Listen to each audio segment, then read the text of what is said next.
আল্লাহর নবী অমুসলমান মেহমান এসেছিলেন তার বাড়িতে, তার গ্রামে, তার মহল্লায়। তো তার মধ্যে সবচেয়ে দুষ্টু প্রকৃতির একজন মেহমান, তাকে কেউ নিতে চাচ্ছিল না। তো হযরত মুহাম্মদ সাল্লাল্লাহু আলাইহি ওয়াসাল্লাম দেখলেন ওকে কেউ নিতে চাইছে না, বলে আচ্ছা ও আমার ঘরে আসো। তো তাকে নিয়ে যাওয়া হলো নবী সাল্লাল্লাহু আলাইহি ওয়াসাল্লাম ঘরে। ও যতটা খায় তার চেয়ে এত বেশি খেলো যে যাতে নবীর বাড়ির লোককে যেন উপোস থাকতে হয়। ওটা একটা বদমাইশি হলো।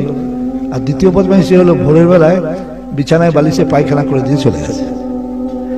তারপর নবী সাল্লাল্লাহু আলাইহি ওয়াসাল্লাম জানেন যে সে মুসলমান নয়। মুসলমান হলে নামাজ পড়বার জন্য তাকে উঠাতেন, যে ফজরের নামাজ পড়বে চলো, যে ঘুমোচ্ছে ঘুমুক, আরাম করুক। তারপরে ঘরে ঢুকে দেখছে তো দুর্গন্ধ কেন, বালিশ কাঁথা সব গুয়ে ভর্তি করে দিয়েছে। যার অঙ্গুলি হেলনে যে কোনো মুসলিম প্রাণ দিতে কুণ্ঠাবোধ করে না, তিনি নিজে হাতে করে সেই সমস্ত ময়লা পরিষ্কার করলেন। কি ওটা? আচ্ছা, তো উনি সেই পায়খানা সব পরিষ্কার করলেন। পরিষ্কার করার পর বালিশ তুলতে গিয়ে দেখছেন যে তার সাধের তলোয়ার, যেটা সঙ্গী সবসময় কাছে রাখতো, সেই তলোয়ারটাও ফেলে চলে গেছে, যে তাড়াতাড়ি করে না পালালে যদি মারে। তখন উনি খুব দুঃখ করলেন, আহা হা বেচারা সাধের তলোয়ারটা ফেলে গেল। তখন একজনকে ডেকে বলে দ্রুতগামী ঘোড়া নিয়ে খুব জোরে ঘোড়াটাকে দাঁড়িয়ে সেই লোকটাকে ধরে তার তলোয়ারটা তাকে দিয়ে দিও, এ বলো যে নবী সাল্লাল্লাহু আলাইহি ওয়াসাল্লাম ক্ষমা চেয়েছে যে তোমার খোঁজ খবর নিতে পারেননি, তার জন্য তিনি দুঃখিত। এইবার দ্রুতগামী ঘোড়া গিয়ে পৌঁছালো। সে মনে করছে ধরতে আসছে, মারবে। সে তার ঘোড়া অতটা ছুটবার ক্ষমতা নেই, শেষকালে ধরা পড়ে গেল। তোমাকে দাঁড়াতে বলছি, দাঁড়াচ্ছ না কেন? তা বললে আমি একটু দাঁড়াচ্ছি না, আমার একটু ভয় ছিল। বলে ভয়টাই কাটাতে এসেছি, এই নাও তুমি তলোয়ার ফেলে এসেছো। হযরত মুহাম্মদ মুস্তাফা সাল্লাল্লাহু আলাইহি ওয়াসাল্লাম তোমাকে তলোয়ারটা দিয়েছেন আর বলেছেন যে তিনি তোমার খোঁজ নিতে পারেননি, তার জন্য তিনি দুঃখিত, মর্মাহত, লজ্জিত। শুনে টপ টপ টপ টপ করে লোকটা কেঁদে ফেললো। কেঁদে ফেলে বললো, আমি যা করেছি তিনি আমার প্রতি এত ভালো ধারণা রাখেন। আবার সেই ভদ্রলোক ঘুরে এলেন। ঘুরে এসে হযরত মুহাম্মদ সাল্লাল্লাহু আলাইহি ওয়াসাল্লামকে বললেন, আমায় ক্ষমা করুন এবং আপনি আমাকে আপনার দলভুক্ত করে দেন। তিনি তার দলভুক্ত হয়ে গেলেন। তো আমি তো আপনাদের মুসলমান মেহমান, পরিচিত মেহমান, আমি আপনাদের বাড়িতে খেতে চাই, থাকতে চাই, টাকা চাই, পয়সা চাই। তাহলে টাকা চাই বলতে কি করে কি হবে? কিছুই নয়, খালি বসলেই হবে, দাঁড়িয়ে থাকতে পারবে না। ভেতরে ওইদিকে জায়গা, কোথায় জায়গা আছে? Volunteer, help them please, help them. কোথায় জায়গা আছে ওরা কি করে জানবে? কোন দিকে জায়গা আছে? হাত তুলে লোকদের ডেকে দিন, সকলকে বসতে হবে। একটা কথা হয়ে গেল ফ্রি। আর একটা কথা বলি, সব জায়গায় জলসায় দুটো করে বসার জায়গা থাকে, একটা পুরুষদের, একটা মহিলাদের। মহিলাদের জায়গা কোন দিকে আছে? এই আমার ডান দিকে আছে। এখন থেকে তাহলে আপনারা তিনটে করে জায়গা করবেন। মহিলাদের জায়গায় মহিলা চলে যাবেন, পুরুষদের জায়গায় পুরুষরা চলে যাবেন। আর যারা নিজেরা ঠিক করতে পারে না, আমরা পুরুষ কি মহিলা, আমরা হয়তো হিজড়ে, সে বেচারারা বসতে পারে না। সুতরাং তিনটে করে জায়গা করতে হবে, হয় বসতে হবে নাহলে খুঁজতে হবে। আপনি ইউ থিঙ্ক অ্যাবাউট ইয়োরসেলফ, আপনি পুরুষ না মহিলা ঠিক করুন। হ্যাঁ, বসে যান। সকলকে এই রাস্তা বিশ্বাস করুন, এই রাস্তায় দাঁড়িয়ে জলসা করা এটা নাজায়েজ। এটা একটা মহিলা তিনি হেঁটে যাবেন, একজন রোগী যাবেন কিংবা রোগী নিয়ে যাবেন, আপনি রাস্তায় কিছুতেই আটকে দিয়ে এই ধর্মসভার নাম করে অধর্ম করতে পারেন না। অন্যান্য ধর্মাবলম্বীরা কি করছে আপনি তাদেরকে অনুসরণ করবেন, এটা কথা নয়। আপনি রাস্তা কি করে দখল করে আপনি থাকতে পারেন? এই অধিকার কোথায়? আপনার অধিকার নেই ভাই, নাজায়েজ হবে, গুনার কাজ হবে। কেন গুনার কাজ করবেন? আমি বক্তব্য শুরু করব। মনে রাখবেন, আজকে রাত্রে আমি 83 বছরে পা দিলাম, 83 ইয়ার্স। বক্তব্য যখন রাখি তখন 83টা কিন্তু উল্টে যাবে। 83 উল্টে লিখলে কথা হয়, তখন 38। আমার একটা জিনিস আছে আপনাদের চেয়ে বেশি, সেটা কি? সেটা হচ্ছে দীর্ঘদিন বেঁচে থাকার অভিজ্ঞতা, experience of my long life. এইটাই কিছু ভাঙাবো আর এটাই আপনাদের কাছে তুলে ধরব। মনে রাখবেন, বক্তব্য রাখতে গেলে প্রথমে দেখতে হয় যে এখানে শ্রোতাদের মান কিরকম। ওজন কতটা। ধরুন প্রাইমারি স্কুলের ছেলে 200 আপনাকে দেওয়া হয়েছে যে আপনি ওদেরকে একটু বক্তব্য রাখুন। আপনাকে মনে রাখতে হবে ওরা প্রাইমারি স্কুলের ছাত্র, 1, 2, 3, 4 এর বেশি নয়। তা 4 এর ছেলেরা বুঝতে পারবে না এমন কথা যদি আপনি বলেন, তা আপনারও সময় নষ্ট হতে হবে, সময় নষ্ট হতে। কিন্তু যদি আপনাকে বলা হয় যে 10টা ইউনিভার্সিটি ছেলে এক জায়গায় হয়েছে, ওখানে আপনি বক্তব্যটা রাখুন, আর আপনি ক্লাস 4 এর ছেলেদের যে বক্তব্যটা রাখলে ওইটাই যদি ওখানে ঝাড়েন, তা আপনাকে ছিচি খেয়ে কি কথা বলছে। তো এখানে 5 মিশালির মানুষ মিশানো আছে। এখানে মাস্টার ডিগ্রি হোল্ডার্সও আছে, আবার গ্রাজুয়েশন করা লোকও আছে, আবার এমন লোক আছে যে সই করতে গেলে নিব বেঁকে যেতে পারে। সব রকম মানুষই আছে। এখানে বক্তব্য রাখা কিন্তু খুব কঠিন, বিশাল কঠিন। ফলে কি হয় জানেন তো, যারা বুঝতে পারে না তারা সুর করে পালায় যে এতে কিছু মজা নেই। নারকেলে কি মজা আছে, ছিবলে পাওয়া যাবে না। মজা পেতে গেলে ছিবড়েটা ছাড়াতে হবে, তারপরে ঝুনো নারকেলটাকে কেটে শ্বাস খেতে হবে, তাহলে পাবে না। এবার বলুন দেখি, বক্তব্যটা নিচু থাকে রাখবো না মাঝারি থাকে রাখবো না হাই লেভেলের রাখবো? হাই লেভেলের, বেশ ঠিক আছে। তাহলে এবার হাই লেভেলে যে কোনো ইউনিভার্সিটি, আপনি প্রাক্তন ছাত্র, যে কোনো ইউনিভার্সিটি, যারা প্রাক্তন ছাত্র আছেন ইউনিভার্সিটির, পড়েছেন কিন্তু পড়া আল্লাহর ইচ্ছা ছিল না, কমপ্লিট হয়নি, কিন্তু ইউনিভার্সিটি ঢুকেছেন তো বটে, তারা প্লিজ হাতটা তুলুন তো। আমি নামাবেন না, আমি না বলা পর্যন্ত এরকম তুলুন, হাতটা তুলুন। তা গোটা 10 পাওয়া গেছে। এই হচ্ছে 15টা 20টা লোক, তো 20টা নয়, কয়েক হাজার আছে, সংখ্যাটা কম। আমার পূর্ববক্তা যেটা বলে গেলেন এটা ঠিক, যে লেখাপড়ার দিকে আমরা পিছিয়ে আছি, ফলে আমাদেরকে ওর মাসুল দিতে হবে, আমাদের ঠকতে হবে, ঠোকাই খেতে হবে, ঠোকাই। হাত নামান, আমি আপনারা কিন্তু দাঁড়িয়ে আছেন, এখনো বসার জায়গা রয়েছে, ওখানে বসুন বসুন। এখানে ভলেন্টিয়ার খুব জরুরি ছিল, স্বেচ্ছাসেবক খুব জরুরি ছিল, এই লোকগুলো বসাবে। দেখুন, আমি মনে করছি, আবার অভিজ্ঞতাতেই বলছি, বক্তব্য যারা বুঝতে পারবে না তারা পালাতে পারে না, পালাবেই। কি হলো, কে পড়ে গেল, দেখুন কি হয়েছে ভাই।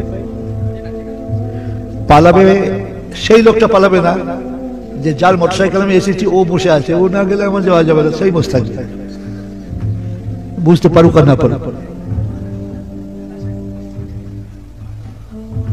অতএব বুঝতে পারলে তার পালাবার মোটেই সম্ভব, পালানো সম্ভব হবে না। প্রথম বলবো যে পৃথিবীতে প্রথম মানুষ যিনি এসেছিলেন তার নাম হযরত আদম। এটা আপনারা জানেন, তাহলে ভালো লাগবে না, মিষ্টি লাগবে না, জানা জিনিস ভালো লাগে। কিন্তু তিনি 3টে গুণ নিয়ে এসেছিলেন, এটা অনেকে জানা নেই। 1 নম্বর গুণ, তিনি ছিলেন নবী 1, আর তিনি ছিলেন প্রথম মানুষ 2, আর 3 নম্বর গুণ, তিনি মানব জাতির পিতা। এই 3টি গুণে গুণান্বিত ছিলেন প্রথম মানুষ আদম। আর ওকে তৈরি করা হয়েছিল মাটি থেকে, এই কথাও আপনারা জানেন। আর ওর পাঁজরের কোষ থেকে তৈরি করা হয়েছিল, হাড়ের কোষ থেকে একটা মহিলা, তার নাম ছিল হাওয়া। তাদের বিয়ে দিয়ে দিয়েছিলেন আল্লাহ স্বয়ং, তোমরা জান্নাতে বেহেশতে থাকো, খাও দাও, কিন্তু একটা কথা আমার মনে রেখো, যে ওই গাছটার কাছে যেও না, ওর ফল খেও না। কোরআনে আছে লা তাকরাবা হাজিহি শাজারা, তাকরাবা মানে নিকটবর্তী হও না, খাওয়া তো দূরের কথা, কাছেও যেও না। কিন্তু শয়তানের ওসওয়াসাই হোক বা এরই হোক, গাছের কাছে গেলেন এবং ফলও খেলেন। আল্লাহ বললেন এটা তো অপরাধ, এটা তো অন্যায়, কেন করলেন? অস্বীকার করতে উপায় নেই, তো খেয়েছেন। বললেন বি রেডি ফর পানিশমেন্ট, শাস্তির জন্য তৈরি হও। ঘাড় নত করে শাস্তি নেওয়ার জন্য তৈরি হয়ে গেলেন। তারপর তাকে জান্নাত থেকে তাদেরকে বার করে দেওয়া হয়েছিল। এটা পুরনো কথা, আপনাদের জানা আছে। এবার একটু নতুন কথা বলি। মানুষ নতুন কথা যেটা পায় সেটা মগজে স্টোরে রাখে। আমি যদি একটা ফোন নম্বর আপনাকে বলি যে সবাই মোবাইলগুলো বার করুন, একটা ইম্পর্টেন্ট ফোন নম্বর বলবো, সেটাকে ভেতরে ঢোকান, তা দেখছি আপনাদের থানার ফোন নম্বর বলছি, আপনার হাসবেন, বোকা লোক তো। আচ্ছা, থানার ফোন নম্বর তো আমাদের কাছে আছে। এমন ফোন নম্বর যদি হতো যে আমাদের কাছে নাই, অথচ খুব দরকার, কাজে লাগবে, তো যেটা বুঝবেন এটা রেয়ার, দুষ্প্রাপ্য কালেকশন, সেটা আপনি আপনার স্টোরে রাখবেন। পৃথিবীতে মুসলমানের সংখ্যা খুব কম নেই। পৃথিবীতে আমরা লোক সংখ্যা টোটাল এখন আছি 750 কোটি। তার মধ্যে সবচেয়ে সংখ্যা বেশি খ্রিস্টানদের, আর আমরা আছি 2 নম্বরে। 1 নম্বরে কারা আছে আর 2 নম্বরে আমরা। তো আমরা 2 নম্বরে যে সংখ্যায় রয়েছি, এটা বিশাল সংখ্যা, বুঝতেই পারছেন। এটা আজকে একটা হিংসার কারণ হয়ে দাঁড়িয়েছে। মুসলমান এত কেন হবে? তো নবীদের কাজ ছিল আল্লাহর পরিচয় বলে আল্লাহর সঙ্গে বান্দাদের যুক্ত করে দেয়া। সব নবীদের এক। তো আদম আলাইহিস সালামকে যে ধর্মটা দেয়া হয়েছিল, ওই ধর্মটার নাম হলো ইসলাম ধর্ম। আর ইসলাম মানে হলো শান্তি, শান্তির ধর্ম, পিসফুল রিলিজিয়ন। আর যত নবী পৃথিবীতে এসেছেন ওর সংখ্যা কোরআনে হাদিসে সঠিকভাবে লেখা নেই, তবে এটা বলা যায় লক্ষাধিক। অনেকে বলেন 1,25,000 কিংবা 2,25,000, এটা খুবই বোকার মতো কথা। 1,25,000 নাহলে 1,50,000, নাহলে 1,70,000, নাহলে 1,90,000, 1,25,000 না 2,00,000, 10টাতে 1 লাখ হয়, এরকম কথা বলা আমাদের ঠিক হবে না। অসংখ্য এসেছেন, অনেক এসেছেন, এর সঠিক সংখ্যা যেন নেই, ওটা বলবার চেষ্টা করেই বা লাভ কি আছে, থাক। তো হযরত আদম আলাইহিস সালামের কথা বললাম, আর মুহাম্মদ সাল্লাল্লাহু আলাইহি ওয়াসাল্লাম হচ্ছেন শেষ নবী। উনি 2টো গুণ নিয়ে এসেছিলেন, মাত্র 2টো, বহু গুণে গুণান্বিত ছিলেন সব নবী। মুহাম্মদ সাল্লাল্লাহু আলাইহি ওয়াসাল্লাম তো সীমাহীন ব্যাপার। তো 2টো বিশেষ গুণ ছিল, যে গুণটা আর কোনো নবী ছিল না। যেমন আদম আলাইহিস সালামের এই 3টে গুণ আর কোনো নবী ছিল না। আর কোনো নবী বলতে পারবে না আমি প্রথম নবী, আমি প্রথম মানুষ, কেউ বলতে পারবে না। আমি মানব জাতির পিতা, এটা কেউ বলতে পারবেন না। ওরা উনিই বলেছেন। মুহাম্মদ সাল্লাল্লাহু আলাইহি ওয়াসাল্লাম 2টো গুণ ছিল, একটা হলো তিনি শেষ নবী, আর একটা হলো ইসলাম ধর্মটা তার সময়ই পরিপূর্ণতা লাভ করেছে। এর মাঝে যত নবী এসেছেন প্রত্যেকেই একটাই ধর্ম এনেছেন, সে ধর্মটার নাম কি? ইসলাম। এখন যদি কেউ নিচে করে বলে যে আমাদের ধর্মটা ইসলাম ধর্ম চেয়েও সনাতন, পুরাতন, প্রাচীন, ওটি 100% নিচে কথা হবে। মনে রাখবেন, ধর্ম 2 রকম। একরকম ধর্ম আল্লাহর তৈরি, আর একরকম ধর্ম মানুষের তৈরি। মানুষ তার ভুল হতে পারে না, হবেই, মানুষের ভুল থাকবেই, আল্লাহর ভুল নেই। আল্লাহ যা করেন সেটাই নির্ভুল। মানুষের ভুল থাকবেই, হ্যাঁ থাকবে। তাহলে নবীরাও তো মানুষ, তাদের কি ভুল ছিল? হ্যাঁ, তাদেরও ভুল ছিল, সেটা আল্লাহ সংশোধন করে দিতেন। আমাদের ভুল তো আল্লাহ সরাসরি সংশোধন করে দেন না, অতএব আমাদের ভুল থেকেই যায়। তো আজকে যদি মানুষদের জিজ্ঞেস করা হয় যে যত মুসলমান আছে, সমস্ত মুসলমানদের কাছে কোন জায়গাটা সবচেয়ে প্রিয়, তো আমরা সবাই বলবো একটা জায়গা আমাদের সবার প্রিয়, সেটা হচ্ছে মক্কা শরীফের যেখানে কাবা আছে। অর্থাৎ হুজুর সাল্লাল্লাহু আলাইহি সাল্লাম যে কাবার দিকে আমাদের মুখ করে নামাজ পড়া শিখিয়েছেন, এর আগে কিন্তু যেদিকে মুখ করা হতো সেটা কিন্তু অন্য জায়গা। এখন যেটা বলছি সেটা হলো যে আমাদের কাছে এই জায়গাটা সবচেয়ে মূল্যবান, যেখানে আল্লাহর কাবা শরীফ আছে, বাইতুল হারাম। আর দ্বিতীয় জায়গা আমাদের মুসলমান জগতের কাছে সেটা হচ্ছে হযরত নবী মুহাম্মদ সাল্লাল্লাহু আলাইহি সাল্লাম যেখানে সমাধিস্থ আছেন, যেখানে তার রওজা আছে মদিনা মুনাওয়ারায়। 3 নম্বর জায়গা হচ্ছে ওইটা যেদিকে মুখ করে আগে নামাজ পড়া হতো, বাইতুল মুকাদ্দাস, জেরুজালেম। আর 4 নম্বরটা আপনারা জানতেন না, ওটা জেনে নেন। 4 নম্বর জায়গাটা হলো আমাদের ভারত। এটা কিন্তু কেউ আপনাদেরকে বলেনি। যে বলতে আপনি এটা পেলেন কোথায়? এবার আপনি বলুন যে আমি যে বলছি ভারত, আপনি এটাকে নাকচ করে দেন, তাহলে আমার ভুল সংশোধন করে নেব। আদম আলাইহিস সালামকে যখন বললেন তুমি get down from the paradise, নেমে যাও জান্নাত থেকে, কোথায় নামিয়ে দেওয়া হয়েছিল? কে বললে? ইরাক, আমাদের ভারতে। হ্যাঁ, আরে ভাই, সেটা তো আমাদের ইন্ডিয়া ছিল তখন, পাকিস্তান ইন্ডিয়া ছিল। ওই ব্রহ্মদেশটা ইন্ডিয়া ছিল। কথা বলবেন যখন ওজন করে কথা বলবেন, ফট করে একটা কথা বলবেন মনে হবে যে ভুল ধরছে। বাংলাদেশ আগে ভারতের অন্তর্ভুক্ত ছিল না? ছিল না। তাহলে এরকম আকবরীর কথা বলবেন না। ভারতবর্ষে নামানো হয়েছিল, তাই ভারতের জন্য মুসলমান যত সহজে জান দিতে পারে, অন্যান্য তত সহজে জান দিতে পারবে না। দুই, যেখানে নবী আসবেন সেখানে ফেরেশতাদের ক্যাপ্টেন, সর্দার, আমির জিবরাইল আলাইহিস সালামকে আসতে হবে। জিবরাইল আলাইহিস সালামের পায়ের ধুলো প্রথম পড়েছে আমাদেরই ভারতে। দুই হলো। তিন, পৃথিবীতে যত জিনিস আছে, মাটি, ধুলো, পাহাড়, পর্বত, পেতল, কাঁসা, যা কিছু আছে, সোনা, রূপো, পেট্রোল, ডিজেল, যত কিছু যা কিছু আছে সব পার্থিব। পয়াকার থয়রে ফসই প, সব পৃথিবীর। জান্নাতের একটা জিনিস বগলে করে নিয়ে চলে এসেছিলেন হযরত আদম, সেটা একটা পাথর, সেটার নাম হাজরে আসওয়াদ। সেটাও পৃথিবীর প্রথমে ভারতবর্ষেই স্পর্শ করেছে সেই পাথরটা, অন্য কোন জায়গায় স্পর্শ করেনি। কোথায় তার স্পর্শ লাভ করেছে কোন দেশ? প্রথম ভারত। কেন? আদম আলাইহিস সালাম বগলে করে নিয়ে চলে এসেছিলেন। সেটা মক্কার কাবা ঘরের দেওয়ালে রূপো দিয়ে বাঁধিয়ে এমন করে রাখা আছে যাতে কেউ চুরি করে নিয়ে যেতে, পালাতে না পারে। কিছু কিছু বোকা লোক অনেক সময় শেখ বেরাত করে ফেলে যে ওইটাই চুমু খেলেই সব গুনাহ মাফ হয়ে যায়, ওটাও বোধহয় ছোট আল্লাহ হবে। সেই জন্যই আল্লাহ করলেন কি, দাঁড়া, পাথরকে পাথরই প্রমাণ করছি, চোরে চুরি করে নিয়ে পালালো। এইবার বাদশা দেখলে সপনা মুখ দেখানো দেয়, পৃথিবীর লোককে বলবো কি করে? খোঁজ খোঁজ খোঁজ খোঁজ খোঁজ খোঁজ করে সেটা খোঁজা হলো, পাওয়া গেল, চোরগুলো সব ধরা পড়লো। তারা মনে করেছে ওটা ভাঙলে ছোট ছোট হবে, আর সেটা এক একটা আংটিতে, এক একটা আংটি যারা বড় লোক কিনবে 1 কোটি 2 কোটি টাকা দিয়ে কিনবে, কেননা বেহেশতের পাথর হবে কোথায়? কিন্তু সেটা হলো না, ধরা পড়ে গেল। তখন তারা 4-5 কুচি করে ফেলেছে, সেটাকে আবার ফেভিকল দিয়ে যোগ জাগ করে আবার মক্কায় এমন করে রেখেছে চুরি করার রাস্তা হার নাই। এখন এতে কিন্তু শেখ থেকে মানুষ বেঁচে গেল যে পাথর তার কোনো ক্ষমতাই নেই।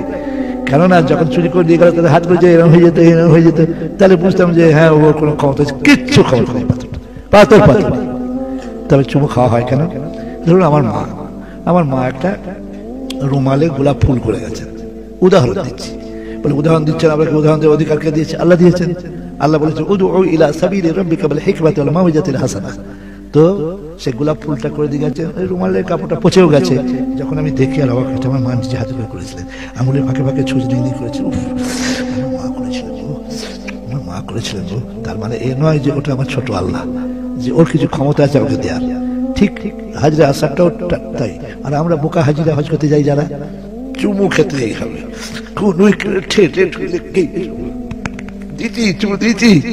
বোকা গাধা, তুই সর্বনাশ করিস। ওই এরাম নিয়ে ওই রকম করে রাগ করা হারাম, আর এই লোককে ফেলে দিয়ে ওইখানে চুমু খাওয়া না যায়। তা কি করতে হবে? দূর থেকে চুমু খেলি। কথাগুলো কাজে লাগছে না? লাগছে না? কাজের কথাই তো বলবো, অকাজের কথা নয়। মাদ্রাসা কথা বলবো পরে। এই কথাটা খুব খাঁটি কথা বলেছেন আপনারা, যে এটাও আমার জীবনের শেষ জলসা হতে পারে না? পারে না? কি কেউ সাড়া দিচ্ছেন? পারে না? সব বক্তাদের একটা শেষ জলসা হয় না? হয় না? আমরা যে নামাজ পড়ি সব শেষে একটা শেষ নামাজ হয় না? হয় না? আমরা যে গোসল করি সব জীবনের শেষ গোসল একটা হয় না? হয় না? সবই হয়, পেছাব করা, পায়খানা করা। এটা হতে পারে এটাই আমার শেষ জলসা? অতএব আমার প্রাণের কথাগুলো শোনা ভালো না খারাপ, শুনে দেন। এবার বলছি যে সারা পৃথিবীতে আমাদের একটা হজ কেন্দ্র আছে, সেটা হলো মক্কা। সব দিক থেকে ওইখান থেকে লোক আসে, সব, কি আমেরিকা, কি ইংল্যান্ড, কি ফ্রান্স, কি জার্মানি, কি জাপান, কি থাইল্যান্ড, কি হল্যান্ড, কি গ্রিনল্যান্ড, কি পোল্যান্ড, কি নিউজিল্যান্ড, সব ল্যান্ড থেকে। এই যাত্রাটা শুরু হয়েছিল কোনখান থেকে? মক্কার কাবা শরীফের দিকে, মধ্যপ্রাচ্যের দিকে শুরুটা হয়েছিল কোনখান থেকে? আন্দাজে বলে দেন, লাগে টাক্কা না ফাক্কা? ইয়েস, মক্কা থেকে নয়, ভারত থেকে। ওই মা হওয়ার খোঁজে যেতে যেতে আরফাতের ময়দানে দেখা হয়ে গেল। এইবার দুজনে দোয়া করলেন, রব্বানা যালামনা আনফুসানা ওয়া ইল্লাম তাগফির লানা ওয়া তারহামনা লানাকুনান্না মিনাল খাসিরিন। আল্লাহ মাফ করে দিলেন, আল্লাহ ক্ষমা করে দিলেন। আবার আল্লাহ খুব দয়ালু, তিনি জান্নাতে আবার স্থান পেলেন। এখন কথা হচ্ছে এই, আমার অভিজ্ঞতা ভাঙাবো বলেছি। পৃথিবীতে আমি অনেক জায়গা আমাকে আল্লাহ দেখিয়েছেন, অনেক জায়গা আমি গেছি, অনেক অভিজ্ঞতা আমার ভেতরে আছে। এটা অহংকার নয়। এই গৌরব আর গর্ব দুটো কথা। গৌরব আর গর্ব, গর্ব মানে অহংকার। কখনো আমরা যেন গর্ব না করি, গর্ব শব্দটা যেন আমাদের স্পর্শ না করে। আল্লাহর নবী শিখিয়েছেন যে গর্ব করার অধিকার মাত্র একজনের আছে, তিনি কে? তিনি স্বয়ং আল্লাহ। তো গর্ব কথাটা বলার আগে টুক করে পাল্টে ওটাকে গৌরব বলবেন। সাউন্ড সাউন্ড চলে যাচ্ছে না বললে তো মাইকওয়ালার ব্যবসা বন্ধ হয়ে যাবে। না না না, মাইকওয়ালাকে দেখতে আমি বলছি, শুনুন। আমার নাম মুর্তজা। মাইকওয়ালা তুই চুপ কথা। আমার নাম মুর্তজা, দুবার হলো। আর একবার বলি, আমার নাম মুর্তজা, তিনবার হলো। আমি যা লোক দেখছি তাতে শুনতে পাওয়ার কথা। এখন পাড়ার ওদিকে যা দরকার সে ঘর থেকে শুনবে, কারণ এখানে আসুক। এবার বলছি, আমার নাম মুর্তজা। কি আওয়াজ হলো? মাইকটা মোটেই খারাপ নয়, ও বেচারা ব্যবসার ক্ষতি যেন না হয়। এবার ও জোর দিবে, কি কি কি কি করবে? আরে আমার অভিজ্ঞতা আছে তো, ও কি কি করতে হবে না। যার দরকার আছে তাকে আসতে বলুন, আসুক। কেন মেয়েদেরও তো বসার জায়গা আছে, আসতে পারছে না, আসুক। গোপন কথা অনেক কিছুই তো বলবো, এটাই শুরু করেছি। এখন আড়াই কিলো করে কথা ওজনের বলছি, এরপরে কুইন্টাল কুইন্টাল ওজনের বলবো ইনশাআল্লাহ। কি করে তুই পালাও দেখি। স্মরণ শক্তি বাড়াবার ওষুধ যদি বলে দিতে না পারি, আর আপনাদের 24 এটা উত্তর না দক্ষিণ, আর এতে ঢুকবো না, এটাই শেষ। বলে স্মরণ শক্তি বাড়তে পারে, বাড়তে পারে না, পারে কি? তাই আল্লাহ বলেছেন লাআল্লাকুম তাতাফাক্কারুন, সম্ভবত তোমরা চিন্তা করবে। আমি তো চিন্তা করি না। চিন্তা করলি আমি চিন্তাশীল, থিঙ্কার। আপনাদের আল্লাহ বড় বড় কাজ দেবেন। সারা বিশ্বে ইসলাম ধর্মের ভেতরে ঘুণ ধরে গেছে। ঘুণ বোঝেন? ঘুণ বোঝেন না? বাসে ঘুণ ধরে দিয়ে সেটা অকেজ হয়ে যায়, কাঠে ঘুণ ধরে সেটা অকেজ হয়ে যায়। ভাষা যাদের আরবি, সেই রকম লোক। হজ করতে গেছিলাম আমি, প্রথম যেবারে হজ করতে গেছিলাম, প্রথমবারই হোক কি দ্বিতীয়বারই হোক, আমি এই দৃশ্য দেখিনি। যা দেখেছি আপনাদেরকে বলবো। 3-4 তলা মসজিদ, কাবা শরীফের। সারা পৃথিবীর সব জায়গায় লাইন সোজা হয়, স্ট্রেট লাইন। পৃথিবীতে একটা জায়গায় স্ট্রেট লাইন হয় না, বৃত্ত হয়। সেটা কোথায়? হ্যাঁ, গোল গোল হয়। তো সে 2 তলার উপরে ভাষা আরবি, আরবি ছাড়া কিছু অন্য ভাষা জানে না, উর্দু ফুর্দু কিচ্ছু জানে না, বাংলা তো জানি, ইংলিশ জানে না। তো তিনি জুম্মার নামাজ শুরু হওয়ার আগে তাকে পেশাব লেগেছে। তিনি হিসেব করলেন যে পেশাব করতে গেলে আর জায়গা পাওয়া যাবে না। তিনি কল কল কল করে মুছে দিলেন। আমি তো দেখে অবাক, আল্লাহর কসম করে বলছি আমি অবাক, যে পেশাব করলে যে উজু ভেঙে যায়, ভাষা তার আরবি, সে তাতেই নামাজ পড়ে নিলে। আমি নামাজ পড়ার পরে খালি গালে হাত দিয়ে ভাবতে হবে, আল্লাহ ইও তো মুসলমান। ভক্তি প্রাবল্যে ওভারফ্লো হয়ে এমন কাণ্ড করলো যে নামাজ পড়া হয়ে গেলে সবাই নিজে আমরা চলে যাচ্ছে। আর সব খালি পাই, মসজিদে সব খালি পাই, মোজা আছে, মোজা খুব কমই দেখলাম, সব খালি পাই বেশি। সবাই সে পানিটাকেও ঘৃণা করছে না, সবাই জানছে ওটা জমজম। কত লোকের যে নাপাক হয়ে গেল, এতটুকু জ্ঞান নেই যে পেশাব করলে তার উজু থাকে না।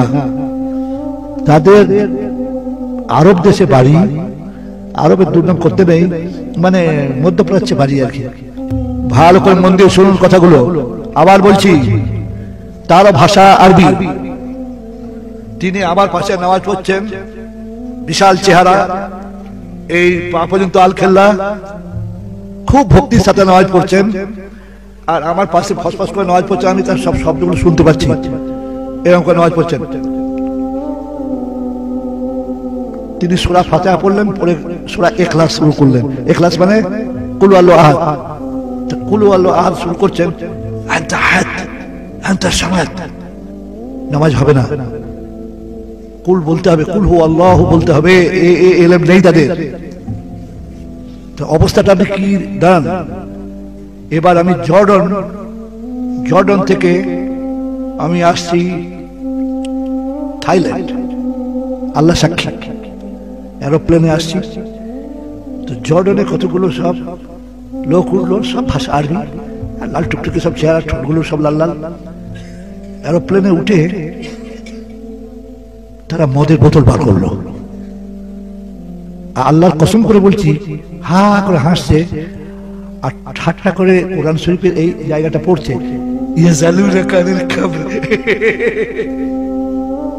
কোরআনের আয়াত পড়ছে যেখানে মদের কথা আছে, হা করে হাসছে। আমি তো অবাক, এগুলো কেন বলছি জানেন? পৃথিবীতে মুসলমানদের ধর্মেও ঘুম ধরে গেছে। মুসলমানদের ছেলে আজকে মদ খায় না, সত্যি কথা বলুন, জুয়ো খেলে না, তাহলে কিসের মুসলমান ওরা? এই মুখটা আল্লাহ আমাদের তৈরি করেছেন যে আমরা পবিত্র জিনিস খাবো, নাপাক জিনিস খাবো না। তো আমরা মায়ের পেটে যেদিনে ঢুকেছিলাম সেই দিনে আমাদের মায়ের মাসিক বন্ধ হয়ে গিয়েছিল। ওই মাসিকের রক্তটা আমাদের আঙুল কাটা রক্তের মতো নয়, ওটা দুর্গন্ধ এবং দূষিত, জার্মফুল। ওই রক্তটা দিয়ে আমাদের পরিপুষ্টি লাভ করানো হয়েছে, কিন্তু ওই রক্তটা আল্লাহ সুবহানাহু ওয়া তাআলা মুখ দিয়ে খাওয়াননি, নাভির ভিতর দিয়ে খাইয়েছেন। কিন্তু আমরা জ্ঞান হওয়ার পর শক্তি সম্পন্ন দেহে জেনে বুঝে এই মুখে যখন মদ খাবো, আল্লাহকে জবাব দেবো কি করে? এইবার বলছি, কুয়েতের শেখরা ডাইনিং টেবিলে খেতে বসেছে। আমাদের টেবিলে একটা ছাদ, ওদের দুটো ছাদ, নিচেতে এটা সেটা রাখা হবে আর উপরেও রাখা হবে। উপরে আছে দুম্বার গোস্ত, খাসি, তারপরে আরো সব উটের হালুয়া, মিষ্টি, ফল সব খাবে। আর খাবার যখন মদ খাওয়া দরকার হচ্ছে, তখন আর একটা যে ইয়ে আছে, ওই ছাদ আছে, ওতে মদের বোতল আছে। মদের বোতল নিয়ে বোতলে ঢকঢক ঢকঢক ঢকঢক করে ঢাললে, ঢালার পর কোন আঙুলটা আমার মনে পড়ছে না, হয় কড়ি আঙুলটা কনিষ্ঠ আঙুলি হবে, কিংবা এই আঙুলটা হবে ডুবালো। কিসে ডুবালো? মদে ডুবিয়ে সেটাকে ঝেড়ে দিলে, ঝেড়ে দিয়ে রুমাল করে মুছে দিতে। কোরআন শরীফে আয়াতে যা আছে তাতে আল্লাহ বলেছেন যে মদে উপকার একটু আছে কিন্তু অনিষ্ট বেশি, সেই জন্য হারাম। ওই যেটুকু মানে অনিষ্ট আছে ওটাও আঙুল ডুবিয়ে ফেলে দিলে, বাকিটা সব হালাল। আমি কি বলতে চাইছি বুঝতে পারছেন কি? খালি আমাদের ইন্ডিয়ার অবস্থা এ নয়, সারা বিশ্বের কথা বলছি আমি। এবার বলছি যে আল্লাহ যে ইচ্ছা করে ইসলাম ধর্ম তৈরি করেছেন, রক্ষা করার দায়িত্বটা তার বেশি আছে না আমাদের বেশি আছে? তার। তিনি ইসলাম ধর্মকে রক্ষা করবেন ইন্ডিয়ার লোকের মাধ্যমে। বলে এটা কি আপনার আন্দাজ, অনুমান? না। হযরত মুহাম্মদ সাল্লাল্লাহু আলাইহি সাল্লামকে নিরক্ষর হওয়া সত্ত্বেও তাকে নবী বলে পছন্দ করেছিলেন, যাকে নবী করব। আপনি ইচ্ছা করলে যদি বলেন আমি মুহিউদ্দিন আব্দুল কাদের জিলানীর মতো ওলি হব, আমি খাজা মঈনুদ্দিন চিশতির মতো ওলি হব, আমি ফুরফুরা আবু বকর সিদ্দিক রাহমাতুল্লাহ আলাইহির চেয়ে বড় ওলি হব, এই ইচ্ছাটা ভালো না খারাপ? উত্তর দিন, খুব ভালো। আপনি যদি মনে করেন যে আমি চেষ্টা করে দেখি নবী হব, হারাম, এই অধিকার আপনার নেই। All prophets they were selected by Allah, এটা আল্লাহর নিজস্ব বাছাই, ওখানে আপনার আমার কিচ্ছু করার নেই। তো মাথাতে নবী সাল্লাল্লাহু আলাইহি সাল্লামে এমন জিনিস দিলেন, স্মৃতিশক্তিটা এত প্রখর করলেন যে নবী সাল্লাল্লাহু আলাইহি সাল্লামকে জিবরাইল যা বলতেন মুখস্থ হয়ে যেত। জি মুখস্থ হয়ে যেত। যখন তিনি খাদিজার আন্ডারে ব্যবসা কি বলবো ব্যবসার কর্মচারী হয়েছিল, ওর ব্যবসার কর্মচারী হয়েছিল, তো যিনি মোটেই লেখাপড়া জানেন না, হিসাবটা লিখবেন কি করে? এই মগজটা এনসাইক্লোপিডিয়ার মতো একদম সঙ্গে সঙ্গে মনে হচ্ছে যেন প্রিন্টেড হয়ে যেত। কে কত ধার নিয়েছে, কত দিয়েছে, কখন দিয়েছে, কি বলে দিয়েছে, একবার সব মুখস্থ থাকতো। আল্লাহ তাকে সেইভাবেই তৈরি করেছে। তো আমি বলছি যে তাহলে এই কথাটা মানে আপনি আপনার তো বুঝতে পারলাম না, ভারতের সারা পৃথিবীর লোককে হেদায়েতের রাস্তা দেখাবেন আল্লাহ। হ্যাঁ, সেটা হলো তাবলীগ জামাত। এটা মাওলানা ইলিয়াস রহমতুল্লাহ আলাইহি তিনি দেওবন্দ থেকে পাশ করা আলেম, তার মাথায় একটা পেরেশানি দিলেন, ছটফটানি, থাকতে পারছেন না, যন্ত্রণায় জ্বালায়, কি হবে কি হবে। এত যে মাদ্রাসা রয়েছে, সেই মাদ্রাসায় কটি লোক মৌলানা হয়েছে, কটা? তাহলে সারা পৃথিবীর লোককে তো ইসলাম পৌঁছানো গেল না। বই পড়ে কত লোক মৌলানা হয়েছে? খুব কম। তিনি কাঁদতে লাগলেন, কাঁদতে কাঁদতে মক্কা শরীফ চলে গেলেন। মক্কা শরীফে গিয়ে খুব কাঁদছেন, হাউ হাউ করে কাঁদছেন, কিন্তু কিছু ফল হল না। ভিজে চোখে আবার চলে গেলেন মদিনা শরীফ। মদিনায় গিয়ে আসহাবে সুফফা, যেখানে সবসময় কোরআন শরীফ পড়তেন ওই সাহাবা রিদওয়ানুল্লাহি আলাইহিম আজমাইন, তারা সেখানে গিয়ে উনিও পড়ছিলেন, কোরআন শরীফ পড়ছিলেন, আল্লাহ জিকির করছিলেন। করতে করতে ঘুম এসেছে, এখানে লুট করে শুয়ে গেছেন। আর নবী সাল্লাল্লাহু আলাইহি ওয়াসাল্লামকে স্বপ্নে দেখতে পেলেন। আপনারা মনে রাখবেন, নবীকে স্বপ্ন দেখলে সেই স্বপ্নটা মিথ্যা হয় না। আপনি যদি আল্লাহকে স্বপ্ন দেখেন, ওটা শয়তান আল্লাহ সেজে আপনাকে দেখা দিতে পারে, কিন্তু নবীর ফ্যাসিলিটি এটা আল্লাহ দিয়েছেন। আপনি যদি কোনো নবীকে স্বপ্ন দেখেন, জানবেন ওটা সঠিক। নবী ফর্সা ছিলেন, আপনি কালো দেখছেন, ওটার মানে অন্য। নবী লম্বা ছিলেন, আপনি ক্ষুদ্রাকৃতি দেখতেন, খর্বাকৃতি দেখছেন, ওটার মানে অন্য। নবী জুয়ানবেলায় মারা গেছে, আপনি বৃদ্ধ দেখছেন, ওর মানে অন্য। ও আলোচনা আমি করতে চাইছি না এখন। নবীকে দেখার বরকত আপনার হয়ে গেল। মুহাম্মদ সাল্লাল্লাহু আলাইহি ওয়াসাল্লামকে যখনই উনি দেখতে পেয়েছেন, ছুটে গিয়ে মানে কাছে গিয়ে উনি নবী সাল্লাল্লাহু আলাইহি ওয়াসাল্লামের কাছে মোসাফা করে উনি দোয়া বললেন, বলে হুজুর আমি খুব পেরেশান আছি। কেন? বলে পৃথিবীর প্রত্যেকটা লোকের বাড়িতে বাড়িতে শান্তির বাণী কিভাবে পৌঁছে দেওয়া যায়। নবী সংক্ষেপে বললেন, আমি যেভাবে কাজ করেছিলাম আমার পুরনো পদ্ধতিতে কাজটা করো, কাজটা করো পুরনো পদ্ধতিতে। আর ঘুমটা ভেঙে গেল। ঘুমটা যখন ভেঙে গেল, তো একটা কথা হলো না। উনি ভাবতে লাগলেন, উনি তো আলেম ছিলেন, পুরনো পদ্ধতিতে হাদিস খুঁজতে লাগলেন, বুখারী, মুসলিম, তিরমিজি, আবু দাউদ, নাসাই, ইবনে মাজাহ খুঁজতে লাগলেন যে নবী কিভাবে ধর্ম প্রচার করতেন। নবী যে ধর্ম প্রচার করতেন, আমরা সবাই ধর্ম প্রচার নানাভাবে করি। কেউ পীর মুরিদি করে করি, কেউ বক্তৃতা করি, আপনারা যেমন আমাকে এনেছেন, কেউ বই লিখে প্রচার করি, নানাভাবে আমরা করি। কিন্তু আল্লাহর নবী যেভাবে করতেন, একটা আমির করে নিতেন। কি করতেন? আমির মানে তিনি হবেন ক্যাপ্টেন ওই দলটা, কাফেলার, আর একজন হবে রাহাবার। রাহাবার মানে রাস্তা দেখাবার নয়, এটা একটা সাইকোলজি। আপনারা জানেন বিজ্ঞান, এই সাইকোলজিকে বাংলায় বলে মনোবিজ্ঞান। ঠিক বলছি না ভুল বলছি? ওটাও সায়েন্স। রাহাবারের কাজ হবে যার কাছে যা হচ্ছে তাকে গিয়ে এর পরিচয়টা মুতাকাল্লিমকে বলে দেওয়া, যে আমি যার কাছে যাচ্ছি আপনাদেরকে নিয়ে, উনি ডাকাতের সর্দার। এই পরিচয়টা আকাশ থেকে পানি পড়ছে তো। আমি যার কাছে যাচ্ছি তিনি একজন বৈজ্ঞানিক, আমি যার কাছে যাচ্ছি তিনি একজন ফিলোজফার। এইবার উনি কথা বলবেন, মুতাকাল্লিম সাহেব মানে কথা বলবেন, সেইটা যাকে ডাকাতের সর্দার তাকে যদি বলে আপনি তো ডাকাতের সর্দার, একটু মসজিদে আসুন না, বলবে শালা আমি সর্দার তো তোর বাপের কি। উনি তখন কে বলবেন আসসালামু আলাইকুম। ওয়ালাইকুম আসসালাম, কি খবর? বললে আপনার খুব নাম শুনেছি, আপনি তো বীর। বলে আমার নাম কোথায় শুনলেন? বহু লোক বলছে আপনার খুব নাম। তো আপনার মতো বীর আর আমরা সব দুর্বল, হওয়া দিলে পড়ে যায়। আপনার মতো লোক যদি আমাদের একটু সঙ্গে আসেন, আমাদের অনেক হিম্মত হয়। আজকে মাগরিবের নামাজ শেষ সময় আপনি একটু চলুন না। এরকম তো আমাকে কেউ বলে না, যেন বলছে কথা দিলাম যাবো যাবো। যাবেন তো? হ্যাঁ ঠিক আছে, আসুন। এসেছে। এবার হিদায়াতের কথা শুনে আল্লাহর রাস্তায় গিয়ে এমন হয়ে গেল যে সে ও কাজ আর করলো না, ছেড়েই দিল।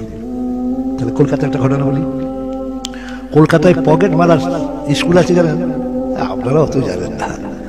পকেট মারা শেখাতে হয়। হ্যাঁ স্কুল আছে, যে কেমন কেমন করে কৃত্রিম মানে ইয়ে তৈরি করতে হয়, ভিড় তৈরি করতে হয়। এবং আপনি যখন উঠবেন, যে ধরছে খুব ভিড়, যখন একজন এসে এমনি করে আপনার হাত দিয়ে ধরবে, আপনি এরকম করতে পারবেন, তখন জানবেন আমার সর্বনাশ হয়ে গেল। বুঝেছেন? বহু রকমের আছে। বলে আপনাদের মনে মনে হচ্ছে তাহলে আপনিও পকেট মারছিলেন নাকি? আমি পকেট মারছিলাম না, লাইনগুলো বুঝি। বুঝেছেন? এবার প্ল্যাটফর্মে হাওড়াতে নামছে, শিয়ালদায় নামছে, করে লোক নামছে।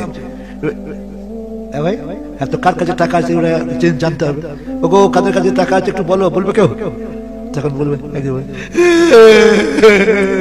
কি হলো, 12,500 টাকা ছিল, কে নিয়েছে। আর ওদের যে পকেট মার 10টা আছে, তার কে কোন জায়গায় টিপছে, যে যেখানে টিপছে তার সেখানে টাকা আছে, যে থলি টিপছে থলিতে টাকা আছে, যে কোমরে আছে কোমরে টাকা আছে, ওইটা দেখে নিলে যে এই লোকের কাছে এই জায়গায় টাকা আছে। ওদের তো ট্রেনে আলাদা। তারপরে ছুরি যে চালাবে, ছুরি চালাবে মানে কদুর ওপরে কাপড় দিয়ে ছুরি চালানো শিখতে হয়। কারণ কাটতে গেলে যদি তার পেট কেটে যায়, রক্ত বেরিয়ে যায়, তো ধরা পড়ে যাবে। তো ঠিক ওই কাপড়টাই কাটবে, চামড়া কাটবে, শিখতে হয়। তো কলকাতার যে পকেট মারের সর্দার, তাকে এখন ধরেছে যে তুই কোনোদিন দিল্লি দেখো না, একবার দিল্লি চলো। বলে দিল্লি দেখার শখ হয় বটে, অনেক দূর তো। বলে হলি বা দূর, চলো। দিল্লিতে বললো বেড়াতে যায়, কিরকম খরচা হবে? বেড়াতে যারা যায় তাহলে অনেক খরচা হয়, 30-40 হাজার টাকা খরচা করে। আমাদের সঙ্গে গেলে খুব কম খরচা হবে। বলে কিরকম? বলে আমরা একসাথে যাই, তো একসাথে রান্না করে খাই নিজে নিজে। বলে একবার যাবো, যাওয়া হবে। তারপরে আমরা তো কোনোদিন জানি দিল্লির মার্কাজে সব লোক বিভিন্ন জায়গা থেকে এসেছে, ভারতের বিভিন্ন জায়গা থেকে, ভারতের বাইরে থেকে এসেছে। কেউ এসেছে আমেরিকা থেকে, কেউ ইংল্যান্ড থেকে, কেউ ফ্রান্স থেকে, কেউ জার্মানি থেকে, কেউ কোথা থেকে কোথা থেকে সব এসছে। আর সবার কাছে টাকা আছে। এ তো কোনোদিন ও মনে মনে ভাবছি পকেট মার সালারা কি বোকারে, এদের সবারই কাছে টাকা থাকে, এরা কিছুই জানে না। তখন দেখছে যে যত লোক ঘুমুচ্ছে সবার কাছে টাকা আছে। তো একজনের কাছে টাকাও 7-8 হাজার বার করে নিয়ে নিজের কাছে রাখলো। সে খুব ঘুমুচ্ছে বেচারা। ঘুমের পর খানিকক্ষণ বাদে সে উজু করে তাহাজ্জুদ পড়ছে। তাহাজ্জুদ পড়ার পর মোনাজাতে খুব কাঁদছে, হাও হাও করে, ও আল্লাহ গো, ও আল্লাহ গো, ডর পানি পড়ছে। যার জন্য বাপরে, এই টাকা নিয়েছি, আমার মাথায় বাস পড়ে যাবে, আল্লাহ আর একবার ঘুমোতো টাকা আমি গুঁজে দিই। আর যেমন ঘুমিয়েছে আর টাকা তার আবার গুঁজে দিয়েছে, যে টাকা লেখা যাবে। বাপরে, সাংঘাতিক ব্যাপার। বলছে সবারই কাছে টাকা, সবারই কাছে টাকা, ডলার ডলার ডলার, পাউন্ড। তারপর এখানে এলো কলকাতায়, আবার ঘটনা বলছি। কলকাতায় এলো, কলকাতায় আসার পরে ওদের যেটা সিদ্ধান্ত হয় সেটাই শুনতে হয়, বড়রা যেটা করে এটা শোনে। তখন বললে আজকে একটু বয়ান করবেন, আপনি কারগুজারি বয়ান করবেন। কে? পকেট মারের সর্দারকে বলতে। সে বলছে আমি মাওলানা নই, হাফেজ নই, কারি নই, মুফতি নই, মাস্টার নই, আমি একটা মূর্খ লোক, আমি কি বলবো? বলে হুজুর যেন বলছে আপনার মুখে যা আসে তাই বলে। সে বেচারা উঠে দাঁড়ালো, দাঁড়িয়ে কাঁদতে লাগলো, ভয়ে কাঁদছে যে আমি কি বলবো। কাঁদতে কাঁদতে কাঁদে আর চোখ বুঝে বলে, ভাই আমি পকেট মারার সর্দার। সবাই জানতো পকেট মারার সর্দার। দিয়ে বললো, ভাই আমি দিল্লিতে গেলে এই কাণ্ড হলো, কত লোকের টাকা দিয়েছি আর ভরে দিয়েছি, টাকা নিয়েছি আর ভরে দিয়েছি। এক সময় মনে হচ্ছে সারা পকেট মার সালার কি বোকারে, এই মার কাছে যায় দেখে না, টাকায় গাদা, সবারই কাছে টাকা আছে। তখন আমি দেখলাম যে হায় হায় হায়, এই হারাম খাচ্ছি আমি আর লোককে খাওয়াচ্ছি। সমুদ্রে যে এত জীবজন্তু আছে তারাও তো পেট ভরে খায়, কেউ তো উপোস থেকে মরে যায় না। তুই আমাকে এই হারামি খেতে হবে সারা জীবন। আমি কলকাতায় ঢুকি, প্রথমে এখানে এসেছি। আমি ওয়াদা করছি আজ থেকে আমি এই পকেট মারার কাজের থেকে নিজেকে সরিয়ে নিলাম, আর সবাইকে আমি দাওয়াত দেবো যে তোরা এই কাজ ছেড়ে দে। কুকুরও খায়, বিড়ালও খায়, সবাই খায়, আর আমরাও খাই। তারপরে কুকুর চেয়েও খারাপ, কুকুরের তাওয়াক্কুল আছে, বিড়ালের তাওয়াক্কুল আছে, আমাদের তাওয়াক্কুল থাকবে। বলে আর কাঁদে, বলে আর কাঁদে, লোক কিনে লুটিপুটি হয়ে গেল। এসব দৃশ্য আপনারা দেখেননি, দৃশ্য দেখেননি। পৃথিবীর মানুষকে এখন সমস্ত পাবলিকের দিকে নিয়ে যাবে। আপনারা জানেন আফগানিস্তানের মুসলমানদের কিভাবে মেরেছে, বুঝেছেন? চোখের দৃশ্য দেখেন, বুঝেছেন? আফগানিস্তানকে মেরেছে, ইরাককে মেরেছে, এই সিরিয়াকে মারলো, এই প্যালেস্টাইনকে মারছে, এই আপনার রোহিঙ্গাদের মারলো ইয়েতে মায়ানমারে। আপনারা দেখেননি, দৃশ্য দেখেননি। মারছে কারা? মারছে ইংল্যান্ড, আমেরিকা, ফ্রান্স, ওরা মারছে। আর মার খাচ্ছে কারা? আমরা ইমানদার লোকরা মার খাচ্ছি, মুসলমানরা। তো আমরা যে মার খাচ্ছি, এবার যখন মৌলানা সাহেব জিজ্ঞেস করে, হ্যাঁ এখানে মার খাচ্ছি, ঠিক কথা নামাজ পড়ি, যারা কি দাঁড়িয়ে রাখি, মারবে তোকে। যারা মারছে আমরা তো ঠিক মতো নামাজ পড়তে পারি না, আর যারা মারছে ওরা সব তাহাজ্জুদ পড়ে। কারণ ওই আমেরিকার ক্যাপ্টেনের নাম তখন ছিল, উনি প্রধানমন্ত্রী ছিলেন, নাম ছিল মিস্টার টনি ব্লেয়ার। উনি খুব তাহাজ্জুদ পড়েন, ইসরাক, চাষ, তাওয়াবিন আর সালাতুত তাসবিহ কিছুই বাদ দেন না। আর আমেরিকার নেতা ছিলেন মিস্টার বুশ, উনিও খুব পরিষ্কার আল্লাহওয়ালা ছিলেন। আর ফ্রান্সের ছিল সিরাক, উনি খুব পড়েছে। আমি একটা নতুন কথা বলছি, আমরা মার খাই কেন জানেন? আমরা মার খাই আমাদের পুষ্টিকর ধর্মের জন্য। বুঝতে যে পারেননি সেটা যে আমি বুঝতে পেরেছি, ওটাকে আপনারা বুঝতে পেরেছেন? তারপরে দেখুন, বাঘ সিংহ মারতে পারলে আগে পুরস্কার দেওয়া হতো, তখন আপনারা জন্মাননি। গভর্নমেন্ট তাকে পুরস্কার দিত, সম্বর্ধনা দিত। বিশ্বাস করছেন কি? তাকে বীর বলে ঘোষণা করা হতো, তাকে দরখাস্ত করলে বন্দুকের লাইসেন্স দিত। এখন যদি আপনি বাঘ মারেন, আপনার জেল হবে না হবে না? উত্তর দিন। যদি একটা কুমির মারেন, জেল হবে। যদি একটা অজগর সাদা দেখে গিলতে আসে আর তাকে যদি আপনি মুখে বললাম মেরে মেরে ফেলতে পারেন, জেল হবে। তার মানে তার মুখে ঢুকবো গে? ব্যাপার তো তাই। আমাদের সরকারের দয়া আছে বাবু, বাঘ সিংহ গন্ডার কুমির সব রক্ষা করতে চায়, খালি মুসলমান মরে গেলে আবার কিছু নেই। রাইটের সময় কত মরে যায়, কারো ফাঁসিও হয় না, কারো জেলও হয় না, বেকসুর খালাস। বাকি সব দিকেই নজর আছে। মনে রাখবেন যে আপনার বাড়ির সামনে আগামীকাল সকালবেলায় উঠি আপনি দেখতে, ফজর নামাজ পড়ে হয়তো একটু শুয়েছেন, শুয়ে উঠি দেখছেন একটা হরিণ জাবর কাটছে। হরিণ হরিণ হরিণ ছাগলের মতো নিরীহ না হিংস্র? উত্তর দ্বীপ নিরীহ। সত্যি করে বুকের কথা বলবেন, মুখে একরকম বুকে একরকম করবেন না। আপনি তাকে মশারি ফুসারি যা হোক একটা ঢাকা দিয়ে ধরবেন, ধরে জবাই করে বা খেটে খাবার, তালে থাকবেন না থাকবেন না বলুন? তো ও বেচারা হিংস্র নয়, কিন্তু ও কাটা পড়ে গেল, জবাই হয়ে গেল, আপনার হাঁড়িতে ঢুকে গেল। ও অপরাধ পুষ্টিকর মাংস, অপরাধ পুষ্টিকর চর্বি। যদি মাস 6 আপনি হরিণের গোস্ত ডেলি খেতে পারেন, বাঘের মতো আপনার ক্ষমতা হবে, নেকড়ে বাঘের মতো আপনার রাগ হবে, আর চিতা বাঘের মতো আপনি ছুটতে পারবেন। এত তেজ দেখতে না বাঘগুলো, কত তেজ। পৃথিবীর মধ্যে সবচেয়ে দ্রুতগামী পশু কি? চিতা। খাইতে হরিণ। সুতরাং মুসলমান মার খাচ্ছে তার পুষ্টিকর ধর্মের জন্য। ভাবছেন কি বলছেন? হ্যাঁ, আজকে যত জামাত আছে, জামাত উলামা হিন্দ, তার সেক্রেটারি বক্তব্য রেখে গেলেন, যে কোনো জামাত, জামাতে ইসলামী, ওই ফুরফুরায় একটা কি আছে জামাতে হিজবুল্লাহ, ওগুলোকে রক্ষা করার জন্য চাঁদা, টাকা পয়সা এগুলো দরকার হয় না? হয় না? যার সত্যি করে বলুন, হয় হয়। তার বিল বই ছাপতে হয়, তার হিসেব রাখতে হয়, তার সেক্রেটারি, তার প্রেসিডেন্ট, তার ইলেকশন, তার কালেকশন। তবলিগ জামাতে ওসব কিচ্ছু নেই, নিজের টাকায় যেতে হয়। মোহাম্মদ রাসূলুল্লাহ সাল্লাল্লাহু আলাইহি ওয়াসাল্লাম যখন দল বেঁধে যেতেন, কারো কাছে টাকা পয়সা চাঁদা চাইতেন না, একদম ফ্রি, খালি লোকের বাড়িতে বাড়িতে বলে বেড়াতেন কোনটা ফ্রি। তবলিগ জামাত ছাড়া দ্বিতীয় কারোর নাম বলুন? নেই। যে থাকে দয়া করে নামটা বলুন, যে আছে, তাহলে শুনে আমার জানটা খোঁজ হোক, আমার অভিজ্ঞতাটা ভুল। একটা কেউ সোজাসুজি চেয়ে নেয়, কেউ ঘুরিয়ে দেখায়, এমনি করে দেয়। কিরকম? জাকাত দেবার সময় তুমি কোথায় দিতে হয় জানো না, আমাকে দেবে। জাকাত টাকা দিলে সবাই মিলে দিতে হয়ে গেল 50 লাখ টাকা হলো। উনি খাঁটা মোষের গোস্ত ফোস্ত এটা সেটা কিনে ছাদে চিল কাককে খাইয়ে দিলেন, বললেন হয়ে গেছে, বাকিটা ওনার হয়ে গেল। বুঝছেন?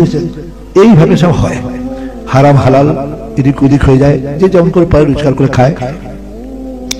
আর বলতে বলতে মাঝখানে একটা কথা, খুব আপনাদের 24 পরগনা জেলা, আমাদের বর্ধমান জেলা, সব জেলার একই কথা।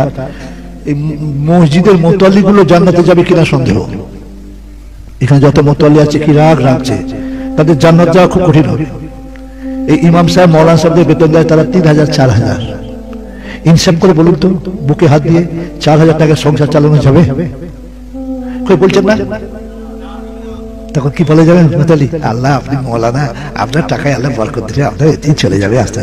তো তোমার বরকতে আগুন লেগে গেছে, তুমি তোমার ইনকামটা ওকে দাও, আর তোমার এই 4000 বরকত আইলে টাকাটা দাও। আপনার ইমাম তিনি গোলাম নয়, তাকে আপনি 1000 রাষ্ট্রের টাকা দেবেন না? তা চলবে কি করে? এতে আপনি খরচ করে মাঝখানে এই কথাটা কি করতে আনতে গেলেন? এই জন্য আনতে গেলেন, জাতি নেমে গেল কি করে? মৌলানা সাহেবরা তার ছেলেকে আর মৌলানা করছে না, যে আমার বাপ আমার লাইন ভুল করে গেছে, আমার বেটার লাইন ভুল করতে দেবো না।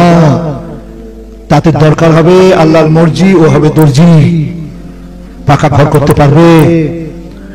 অতএব ওই গরিব হয়ে লাভ নেই, বিশাল ক্ষতি হচ্ছে। কিন্তু যে তাহলে আমরা টাকা কোথা পাবো? চাঁদা তুলবেন, চাঁদা তুলে যদি না পাই তাহলে পালা করবেন যে প্রত্যেক বাড়ি থেকে এক সপ্তাহ করে আমরা নিজেরা ইমামতি করবো, রাখবেন 4টে সূরা শিখবেন, টাকাও দেবো না, নামাজও পড়াবো না। তাহলে আপনি কি মুসলমান? হে কিসের মুসলমান আপনি? মনে রাখবেন, তবলিগ জামাতের দুটো ঘটনা আমি বলবো। আমি ইলিয়াস রহমতুল্লাহকে চোখে দেখিনি, কিন্তু ইলিয়াস রহমতুল্লাহ ছেলের নাম ইউসুফ রহমতুল্লাহ, তার সাথে আমি তবলিগ করেছি। ইউসুফ রহমতুল্লাহ আলাইহির ছেলের নাম হারুন রহমতুল্লাহ আলাইহি, তার সাথেও আমি তবলিগ করেছি। হারুন রহমতুল্লাহ আলাইহির ছেলের নাম এখন মাওলানা সাদ। এর সাথে আর আমার যোগাযোগ হয়ে ওঠেনি, আমি বুড়ো বয়সে আর পারছিও না। কিন্তু আমার সব ছেলেদের আমি চিল্লা দেয়া করিয়েছি। আমরা তবলিগের সাথে দৃঢ়ভাবে সংযুক্ত। আমি আপনাদেরকে বলবো, খুব ভালো করে ভেবে দেখবেন, টাকা পয়সার ধান্দা আজকে মৌলানাগুলোকে আপনারা অমৌলানা করে ফেলেছিলেন। কিরকম? দুটো ভাই, একজন মৌলভী সাহেব হয়েছেন আল্লাহওয়ালা, আর একজন মাস্টার মশাই হয়েছেন, তার 50,000 টাকা বেতন, আর 4,000 টাকা। এত অভাব অনটন, বিবি জামা কাপড় নাই, বাচ্চা কাচ্চাদের জামা কাপড়ের সামনে ঈদ। বউটা রাগে গড়গড় করতে করতে এসে বলে, তোমার লজ্জা করে না? তুই বিয়ে কেন করেছিলে? তা বলে কপালে ছিল তাই হয়েছে। বলে কপালে তোমার আগুন লাগে নাই? তোমার ভাই 50,000 টাকা বাইরে পায় আর তুমি সংসার চালাতে পারছো না, বিয়ে কেন করতে? আমার জীবন নষ্ট করলে, আমার ছেলে মেয়ের জীবন নষ্ট করলে। তখন শোকে দুঃখে তার চোখে পানি এসে গেল যে আল্লাহ, সত্যি বাচ্চাগুলোর ঈদের যাওয়াটাও হবে না।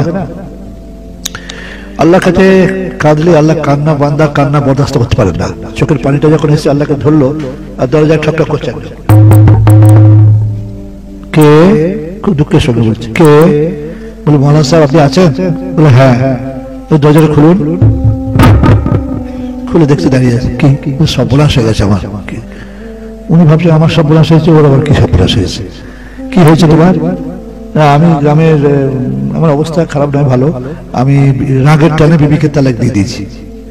তা বলে, কত তালাক দিয়েছে? বলে 3 তালাক। বললে সাক্ষী আছে কেউ? বলে শহরের এক লোক ছিল। 150? তো টাকা এনেছো? বললে টাকা কত লাগবে আমি তো জানি না, আন্দাজ করে কিছু এনেছো। কত এনেছো? কত লাগবে? বলছে ঠিকঠাক করতে 4,000 টাকা লাগবে। 4,000 জামা কাপড় হয়ে যাবে। তখন বললো আমার টাকা 5,000 আছে। বলে না, আমার কথা এক, ওই 4,000 দিয়ে হবে, দাও টাকাটা দাও। টাকাটা নিয়ে বউকে দিলে। বউ বলছে, হ্যাঁ এত টাকা কোথায় পেলে? আরে এক কথায় 4,000। তো বউ তো একটু হাসলো যে বাহ বাহ বাহ, কি করবো? বলে তুমি জামা কাপড় কেন, আমি এর সাথে কথা বলি।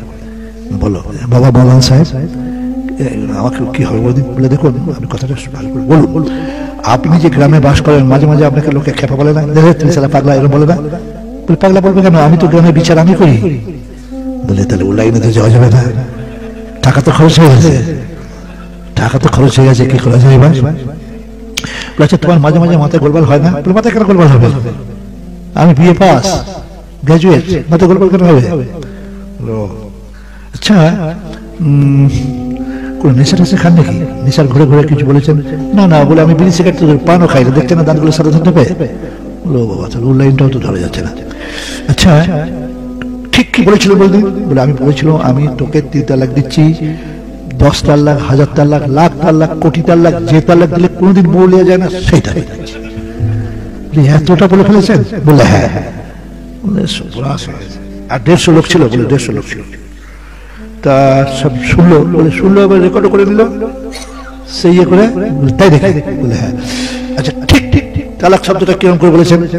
বললাম তো লোকে দুবার, আর একবার বলবো। এই বললাম তো তালাক, ওই তালাক শব্দটা ভালো করে বলুন। তালাক তালাক তালাক আর তালাক।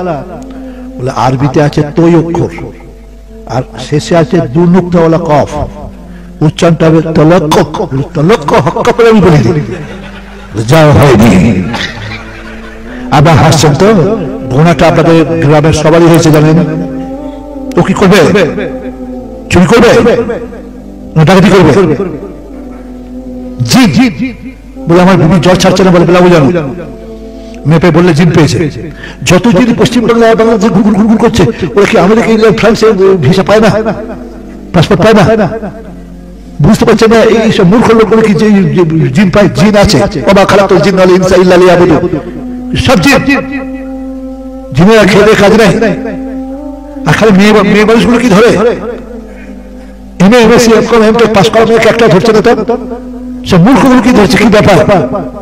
তাহলে গুনাহগুলো কিন্তু আপনাদের সবারই হচ্ছে, আল্লাহ ছাড়বে না। হয় বলুন ইমাম রাখবো না, আর রাখতে গেলে প্রত্যেক বছর বেতন বাড়তে, প্রত্যেক বছর জিনিসপত্রের দাম বাড়ছে, এখন উত্তর দিন, এটা যেন খেয়াল থাকে। আমি মোর্তজা বলে যাচ্ছি, জান্নাত যাওয়া আটকে যাবে। আল্লাহ বরকত দিবে, তোমার বরকতে আগুন লেগে গেছে। হাজার টাকা সবাই মিলে যদি দিতে না পারে, লজ্জা লজ্জা সব। মাদ্রাসা যেখানে সেখানে খুলে ফেলবেন কেন? যেখানে বড় মাদ্রাসা আছে সেখানে মাদ্রাসা কেন খুলবে? প্রত্যেকটা মসজিদে মসজিদে মক্তব চালু করুন, কোরআন শরীফ সবাইকে শেখান, আর পুরনো অভ্যেস বাদ দেন। কোরআন শরীফ 2টা খতম 3টে খতম সব পাওয়া যাবে, নেকি পুণ্য। পথ পাবেন না, জান্নাত যাওয়ার পথ পেতে গেলে মানে জানতে হবে। নামাজ পড়তে অন্তত 4টে সূরা শুদ্ধ করে নেবেন, বেশি না হোক, অনলি 4টে। ইন্না তাআলা কুল আল্লাহ ফালাক নাস। আর ওই 4টে সূরার মানেটাও জানতে হবে, তবে আপনি আসল জিনিসটা পাবেন, আর পথ পাবেন না। সব আলাদা, প্রতি অক্ষরে 10টা করে সব নবী বলেছেন, ওটা সবের বাংলা হলো পূর্ণ, কিন্তু পথ পাবেন না। পথ পেতে গেলে মানে জানতে হবে। অতএব এবার বলছি, লন্ডন আমেরিকা থরথর করে কাঁপছে ভয়ে। কেন জানেন? আমার বলার অধিকার নাই, তবু বলছি। এত মুসলমান হচ্ছে, যেখানে 3টে মসজিদ ছিল সেখানে 23টা মসজিদ, যেখানে ওই দূরে 2টো মসজিদ ছিল সেখানে 6টা মসজিদ, মুসল্লিতে ভর্তি। রাতে সব তাহাজ্জুদ পড়ছে। যে মেম সাহেবরা ওই উলঙ্গ পোশাক পরে ওই নাইট ক্লাবে গিয়ে বল ডান্স করতো, তারা তাহাজ্জুদ পড়ছে, তারা সব মাথায় হিজাব দিচ্ছে। বিশ্বাস করতে পারছেন? আচ্ছা এবার বলুন, আমি গোলাম মোহাম্মদ মুর্তজা, আমার স্ত্রী আমাকে স্যান্ডেলে করে মেরেছে, ধরে দেন। তার স্যান্ডেলের তলায় একটা পেরেক বেরিয়েছিল, যতবার মেরেছে ততবার আমার মুখটা ছিঁড়ে গেছে। আমি তার বলে পারিনি, এটা গা খুব ক্ষমতা, ধরে দেন। কার বিবির কথা বলে মার খাবো, তার চেয়ে নিজের বিবিরই বলি। দিয়ে আমাকে 36 স্যান্ডেল মেরেছে, দিয়ে আমার সব মুখগুলো সব কেটে গেছে। আয়নায় দেখছি গোটা মুখটাই দাগ হয়ে গেছে। সকাল লোকে জিজ্ঞেস করবে আপনার গালে কি হয়েছে, কি বলবো? একজন গালে দাগ কেন? আর বলবো না ভাই, আমার রাত্রেবেলা খুব নাক ডাকে, বুঝেছো তো? নাকটা ডাকে, ডাকটা অনেকটা ইঁদুরের আওয়াজ। এক সালা বিড়াল কোথা থেকে এসেছে আমার নাকটাকে ইঁদুর মনে করেছে, দিয়ে যেমন ঝাঁপ বেড়েছে, আর আমি এমনি করছি তো তত হাসছে, ফলে দাগ হয়ে গেছে। ওরা বলতে পারছে না যে আমরা গোটা ইংল্যান্ডটাই কি মুসলমান হয়ে যাবে, গোটা আমেরিকাটাই কি মুসলমান হয়ে যাবে, উত্তর আমেরিকা দক্ষিণ আমেরিকা সমগ্র। একটাই ওষুধ আছে, ওদিকে কেটে কমাও, মেরে কমাও, বোমা মেরে কমাও। ব্যাপারটা এই। এবার একটা ঘটনা বলবো, তবলিগ যারা বোঝেন তারা কথা বলবেন একটু, আর যারা বোঝেন না তাকে শুনে যান। যেখানে তবলিগ হয় সেখানে সব লোক যখন নামাজ পড়ে চলে যায়, তারা কিছু খুশুসি গাছ করার জন্য একটা মাসওয়ারা করে। যেমন ধরুন এরপরে যে গাছটা হবে, কে আমি ভাবে, কে মুতাকাল্লিম হবে, কোন পাড়া দিয়ে যাওয়া হবে, ভাইটা হয় না, হয় না? লন্ডনে একটা মসজিদে পুলিশ লক্ষ্য করেছে, সব লোক নামাজ যেমন হয়ে গেল, 2 চাকা 4 চাকা গাড়ি ঝাঁঝা ঝাঁঝা করে সব চলে গেল, আর গোটা আষ্টের লোক তারা গুজগুজ গুজগুজ গুজগুজ করে। এটা ওসিকে কে বললো? ওসি বললো তার তো তার সন্দেহজনক। আচ্ছা তুমি ওদের যে লিডার, তাকে ধরে নিয়ে চলে এসো, থানায় নিয়ে চলে এসো। এইবার তারা নামাজ হয়ে যা 2 মিনিট বাদে বেরোচ্ছে। এবার দাও, তোমরা দাও, দাঁড়ালো। বলে সব লোক চলে গেল, তোমরা কি করছিলে? বলে আমরা একটু এই ধর্ম সম্পর্কে আলোচনা করছিলাম। বলে সবাই চলে যাবে, তোমরা ওইখানে গুজগুজ করছিলে, তোমরা কি কাজ করছিলে বলো? তোমাদের নেতাকে? বলে নেতা আমাদের ইনি আমির। আমির মানে কি? বলে আমির মানে ক্যাপ্টেন। আচ্ছা, তো কি পরামর্শ করছে? যে মানুষ যেন চুরি না করে, মানুষ যেন খুন না করে, আগুন না লাগায়। আচ্ছা, ওর জন্য তো আমরা পুলিশ আছি, এই আপনাদেরকে এই দায়িত্ব গভর্নমেন্ট কবে দিয়েছে? এটা গভর্নমেন্ট দেয়নি, এটা আমাদের আল্লাহ দিয়েছে, যে তুমি তোমার লোকজনদের জাহান্নাম থেকে বাঁচাও, জাহান্নামের আগুন থেকে বাঁচাও, সেই জন্য করছি। বললো তুমি থানায় চলো। বলে আমরা সবাই যাবো? বলে না, সবাই যাবে। তুমি চলো, তুমি আমার সাথে চলো। গেল, গিয়ে একটা ব্যাগ দিয়ে গেল। এবার ওসি সাহেব বলছে ব্যাগটা ওখানে রেখে এসো, তুমি একা এসো। বিসিটের চেয়ার বসো। চেয়ারে বসলো, বসে বললো তোমার মোবাইল আছে? বলে হ্যাঁ। দেখি এটাকে, এটা আমার মামা, এটা আমার মামা, এটা তো সব বলতে লাগলো। এটা একটা কাপড়ের দোকানওয়ালা, এর সাথে তোর সম্পর্ক কি? বলে কাপড় কিনেছি ওর দোকানে, একটা শাল কিনেছি, একটা কোট কিনেছি। ওর বাড়ি কোথায়? বলে কাশ্মীর। ও, ওটা তো সন্ত্রাসবাদী। তার ফোন নম্বর তোমার ফোনে থাকবে কেন? বলে মাল কেনার বাদে তিনি বললেন আপনার ফোন নম্বরটা আমাকে দেন। আমিও বলবো আপনার ফোন নম্বরটা আমাকে দেন। এই তো ব্যাপার। বললে এটা সন্ত্রাসবাদী, তোমার সন্ত্রাসবাদীর সাথে যোগ রয়েছে, আমরা এটা তদন্ত করে দেখবো। আচ্ছা তোমার ব্যাগটায় কি আছে? বলে আমার ব্যাগটাতে একটা টর্চ লাইট আছে, একটা বই আছে, একটা প্যান্ট আছে, একটা জামা আছে, একটা চিরুনি আছে, একটা ব্রাশ আছে, একটা মাজন আছে, যা ছিল সব বললো, একটা রুমাল আছে। বলে আচ্ছা একটা কষ্ট করে বললে এটা আনো তো, ওই ব্যাগটা আনো। ব্যাগটা এনে বললো ব্যাগটা খুলি। হ্যাঁ স্যার খুলুন। খুলে দেখছে একটা বড় রিভলভার, সে আবার 10-12টা গুলি হয়। বলে এই রিভলভার তো অর্ডিনারি রিভলভার নয়, এটা স্পেশাল রিভলভার, এর লাইসেন্স কই?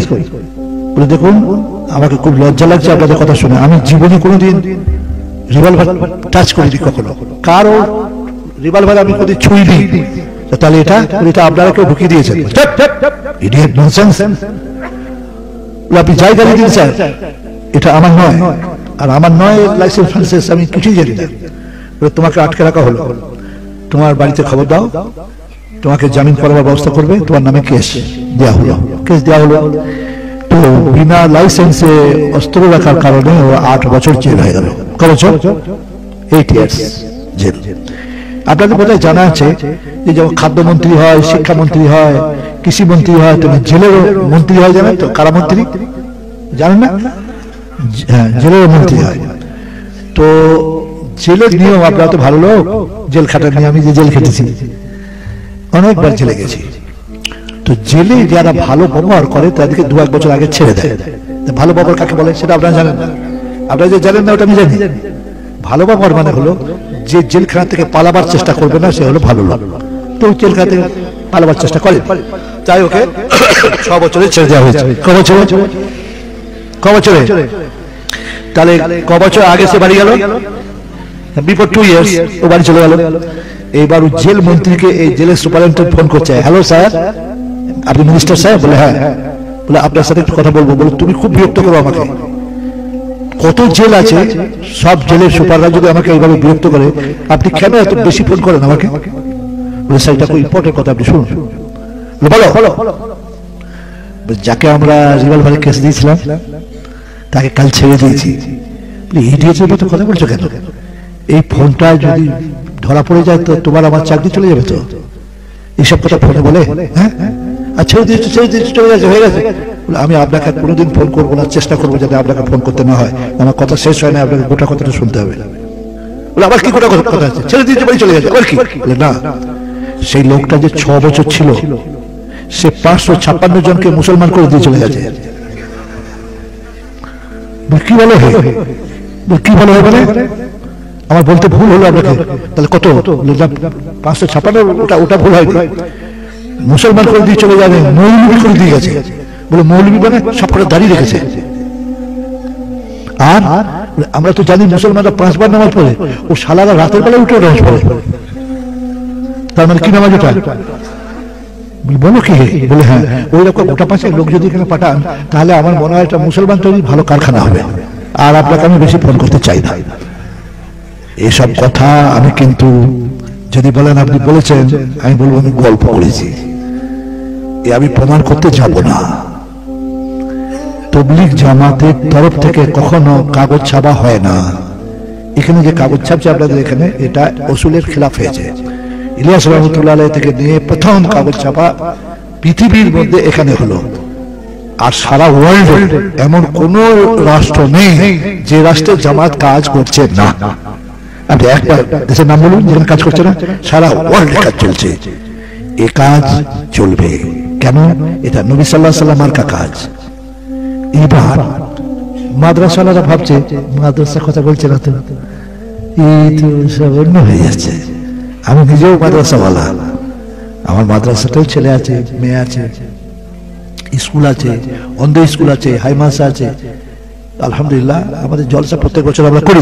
কেন না, পড়ার ক্ষতি হয় ছাত্রদের অনেক। বিশাল বিশাল যে জলসা হয়েছিল তার প্রধান বক্তা এসেছিলেন মক্কা শরীফ থেকে, আর প্রধান অতিথি এসেছিলেন মদিনা শরীফ থেকে, আর বিশেষ অতিথি এসেছিলেন আফ্রিকা মহাদেশ থেকে। সেই সবাই ছিলেন এমন লোক আছে হাত তুলে সাক্ষী। তাহলে বেশ বুঝতে পারছেন যে আমি মিথ্যা কথা বলি না, নাহলে একটা যে লোক না উঠতে প্রমাণ দিতে পারতাম না। এটা সারা পৃথিবীর মানুষ গ্রহণ করবেই করবে। কারণ যার বাড়িতে মদ খাওয়া একটা লোক থাকবে তার বাড়িতে শান্তি আছে? সে যাকে তাকে জাহাতে বলবে, বাচ্চা কাচ্চাগুলোকে মারবে, বউকে মারবে। কোন সময় বলবো তোকে তালাক দিলাম, কোন সময় বলবে তোকে তালাক দিলে আমি বাঁচবো কি করে? এই তো খেপার মতো জ্ঞান লোক পায় না। সুতরাং এই জামাত খবরদার ভুল বুঝবেন না, রাগ করবেন না, আমি কারো বিরুদ্ধে বলতে আসিনি। একটা বক্তা এরকম যদি বলে এবার তবলিগ জামাতে যেও না, যদি আসে তাদের ঘাট ধরে মসজিদ থেকে বার করে দিও। কিন্তু আপনি বলুন মসজিদ কারো বাপের বৈঠকখানা না সারা পৃথিবীর মুসলমানদের অধিকার?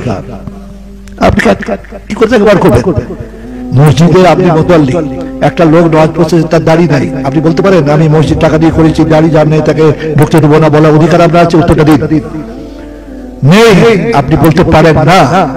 আজকে কি করে আমাদের বক্তারা আমরা কি করে বলি বাবা মসজিদে খাওয়া শুতে দিও না, পক পক করে পাতবে, মসজিদ গন্ধ করে দেবে, আর খ্যাক খ্যাক খ্যাক খ্যাক খ্যাক করে হাসি হয়। এই হাসিটা যখন হাসেন জানেন কিয়ামতের দিনে এই হাসি জবাব দিতে হবে। আল্লাহর নবী যে আইনটা করে দিয়ে গেছেন আল্লাহর পক্ষ থেকে না নিজের পক্ষ থেকে খামখেয়ালি করে? কোনটা? আল্লাহর পক্ষ থেকে।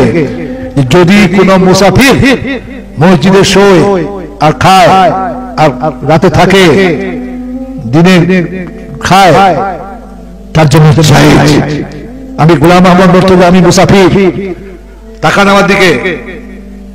আমি জুমার দিনে যখন কলকাতায় আসি, স্বামী স্ত্রীতে বাজার করবো আর পাশে জুমার নামাজ হচ্ছে, আমি ইচ্ছা করে নামাজ পড়লাম না, বাজারই করবো। আন্দাজে বলুন গুনাহ হবে না হবে না? উত্তরটা দিন। হবে না, আমি যে মুসাফির, আমার জন্য ছাড়। জোহরের নামাজ আপনার 4 রাকাত ফরজ, আমার 2 রাকাত, ঠিক বলছি না ভুল? তো আমি বাজার করে জোহর পড়বো ক রাকাত? 2 রাকাত, 4 রাকাত পড়লে গুনাহ হবে? বলেছেন আমার আসরের নামাজ 2 রাকাত, 4 রাকাত পড়লে গুনাহ হবে। এশার নামাজ আমার 2 রাকাত, 4 রাকাত পড়লে গুনাহ হবে। খেয়াল রাখবেন। আপনি পা দেখাচ্ছি, মাফ করবেন, এই চামড়ার মোজা আছে পায়ে, এই চামড়ার মোজা থাকলে 24 ঘন্টা আপনি যদি পা না ধোন কোনো গুনাহ নেই, ধোয়ার দরকার নেই, খালি ভিজে হাঁটলে উপরে একটু গুলি মিলি হবে। আর যদি মুসাফির হয়, আমি মুসাফির, 3 দিন আমি পা ধোবো না, আমার চলবে। বিনা উজুতে নামাজ পড়ে দিলে সালা কোন জাহান্নামে যাবে রে? তুমি মূর্খ, পচা মূর্খ। তুমি নবীর কথার উপরে তুমি বেয়াদবি করছো, কিয়ামতের দিনে বিশাল বিপদে পড়ে যাবে। এবার আপনি বলুন, হুজুর বলে দিয়ে গেছেন, মুহাম্মদ রাসূলুল্লাহ সাল্লাল্লাহু আলাইহি ওয়াসাল্লাম বলে দিয়ে গেছেন যে ইতিকাফকারীরা মসজিদে থাকতে পারবে। ইতিকাফ যারা করবেন, নবী নিজে ইতিকাফ করতেন দামি দামি সাহাবীদের নিয়ে, আবু বকর, ওমর, উসমান গনি, আলী রাদিয়াল্লাহু আনহুম আজমাইনদের নিয়ে। এবার আপনারা বলুন, যখন ইতিকাফ করেছেন তখন রাতের বেলায় শোয়ার সময় বিবির কাছে যেয়ে শুতে হবে না মসজিদে শুতে হবে? উত্তরটা আপনারা দেন। বিবির কাছে শোয়া যাবে না, ঘরে যাওয়া যাবে না, মসজিদে শুতে হবে। এবার বলুন, ঘুমিয়ে গেলে মলদ্বার দিয়ে হওয়া বেরিয়ে যাওয়া স্বাভাবিক না অস্বাভাবিক? তো এটার উপরে আপনি কথা বলবেন, কিয়ামতের দিনে জবাবদি করতে পারবেন? নবীর বিরুদ্ধে গিয়ে আপনি পর্দা করতে পারবেন তো? ভালো করে খেয়াল করুন। নেক্সট, যদি স্বপ্নদোষী হয়ে যায় তা গোসল করলে পাক হবে না হবে না? উত্তর দিন। সব তো ইসলামে আইন করে দিয়ে আছে, আপনি কি আইন করবেন? এইরকম কথা যদি কেউ বলে তিনি ভুল করছেন। আপনি তখন কি করবেন? সুর করে উঠে চলে যাবেন। নবীর বিরুদ্ধে কথা বলে আপনার কলিজায় লাগে না? আপনার কলিজায় কষ্ট হয় না? নবী যেটা করেছেন সেটা আপনি করলে সওয়াব পাবেন, নবী যেটা বলেছেন সেটা বললে সওয়াব পাবেন। নবী যেটা নিষেধ করেছেন করবেন না। অতএব মুসাফির এবং ইতিকাফকারীদের জন্য যে আইন আল্লাহ নবী করে দিয়ে গেছেন সেটাকে রিজেক্ট করার ক্ষমতা আমাদের আছে? উত্তরটা নেই। তাই আপনাদের আমি বলে যাচ্ছি, এইটা কত লোক হয়েছে তাকে দেখুন, যেদিকে তাকাবেন শুধু লোক, আর বসার জায়গা নেই, হয়তো আর বলাও যাবে না যে এখানটায় জায়গা আছে 100 লোক বসতে পারে, 100। আপনার রাস্তাটা দিলেন না, ওরা ঢুকতে পারলো না, আর কোনো উপায় নেই, পিছনে জায়গা আছে, আপনি বসলে সব বেশি পাবেন। আজকে আপনি কি জানেন কত ফেরেশতা এখানে আছে? জানেন না? আপনি খালি মানুষগুলোকে দেখতে পাচ্ছেন, কত যে আছে। আপনি যে নামাজ পড়ে আসসালামু আলাইকুম ওয়া রাহমাতুল্লাহ সালাম দেন কাকে? ফেরেশতা। আপনি যা কিছু করছেন সব নোট করছে, সব। আজকে আমরা ইসলাম ধর্ম মানি না। বাংলাদেশ শেষ হয়ে গেল। বাংলাদেশের যত কলেজের প্রফেসর, ইউনিভার্সিটির প্রফেসর, যত বড় বড় ফিলোসফার, বড় বড় হিস্ট্রিয়ান, বড় বড় সব বিজ্ঞানী মুসলিম, শতকরা 70% নাস্তিক হয়ে গেছে, একবারে নাস্তিক। যেগুলো আপনি শুনেছেন না দেখেছেন, I went there, I have seen by my own eyes. আমি তাদের কথা শুনে আশ্চর্য, আই পাজলড টু হিয়ার। আমি অবাক হয়ে গেছি যে এত শিক্ষিত লোক তারা কি করে এরকম হলো। তাই নবী সাহেব সার্টিফিকেট দিয়েছেন আপনাদের আমাদেরকে, কি তার কাছে কে ভালো লোক? খায়রুকুম মান তাআল্লামাল কুরআন ওয়া আল্লামা। নবী বলছেন তোমরাই ভালো লোক যারা কোরআন শেখে আর শেখায়। আজকে এই মাদ্রাসায় যা কিছু শেখানো হচ্ছে এগুলো নবীর ইচ্ছার অনুকূলে না প্রতিকূলে? ইচ্ছার পক্ষে না বিপক্ষে? পক্ষে। আজকে যত আলেম তৈরি হচ্ছে, হাফেজ তৈরি হচ্ছে, কারি তৈরি হচ্ছে, মুফতি তৈরি হচ্ছে, আপনি কিছুই করতে পারেন না, কিন্তু একটু সাহায্য করেন। আপনিও সেই যারা তৈরি করছে ওদিকে, আপনিও তার মধ্যে ওয়ান অফ দ্যাম। কখনো মনে করবে না যে আপনার কোনো মূল্য নেই। আমি বসতে কেন বলছি জানেন? আমি বসে বসে বলছি আপনার দাঁড়িয়ে আছে, আমার খুব কষ্ট হচ্ছে। আমার একটা ছেলে যদি দাঁড়িয়ে থাকতো আমার খুব কষ্ট হতো। হ্যাঁ, ও দাঁড়িয়ে আছে, বসতে পেলে না, এই ব্যাপারটা। এই আমি আপনাদেরকে দুটো জিনিস শেখাবো বলেছি, ওয়াদা করেছি যদি বেঁচে থাকি। একটা হলো যে আপনার জীবনে স্ট্রোক হবে না, আপনি হিন্দু হন না মুসলমান হন, খালি আয়াতের মানেটা বলে রাখবেন, it will be sufficient, it will be enough. আর একটা জিনিস শেখাবো, স্মরণ শক্তি আপনার বাড়বে নামাজের মাধ্যমে, আর নামাজের মাধ্যমে আপনার আয়ু বেড়ে যেতে পারে। আপনি তো জানেন না আপনার আয়ু কতটা আছে। নামাজটা ঠিকঠাক ভাবে পড়তে শুরু করবেন, তখন জানবেন যে আপনি বাঁচবেন বেশি দিন। আমরা নামাজে চুরি করি কিরকম একটু দেখাচ্ছি, দাঁড়াচ্ছি আমি একবার দাঁড়াবো। এখানে মুসলমানই বেশি আছে,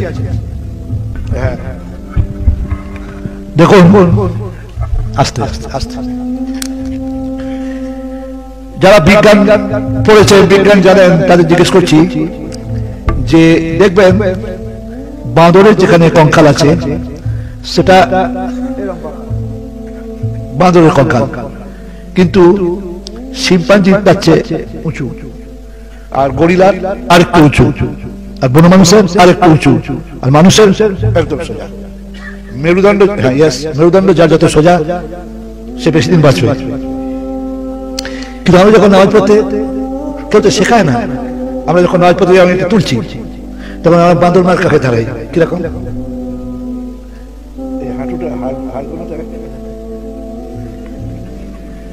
খালি লেজটা নেই।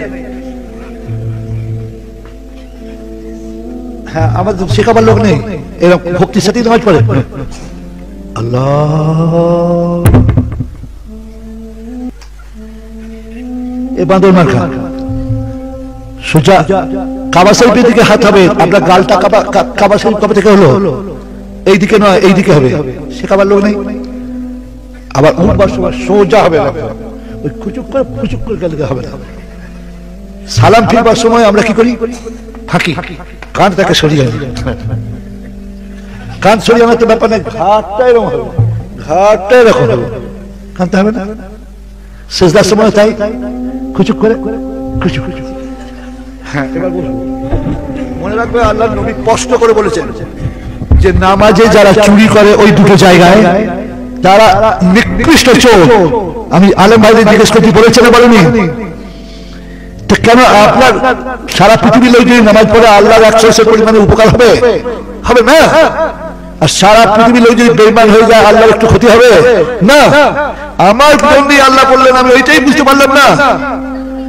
40 বছর বয়স হলে তোকে বাতে ধরে, তখন নামাজ কমিয়ে দেয় সে, খালি ফরজটা পড়ি বাবা পারি না, নামাজ বাড়িয়ে দাও, 5 ওয়াক্ত করতে হবে 6 ওয়াক্ত করো, তাহাজ্জুদ পড়ো, তাও বাপ ছাড়ছে না, আরো বাড়িয়ে দাও, ইশরাক পড়ো আরো বাড়িয়ে দাও, চাষ পড়ো আরো বাড়িয়ে দাও, সালাতে তাসবিহ পড়ো।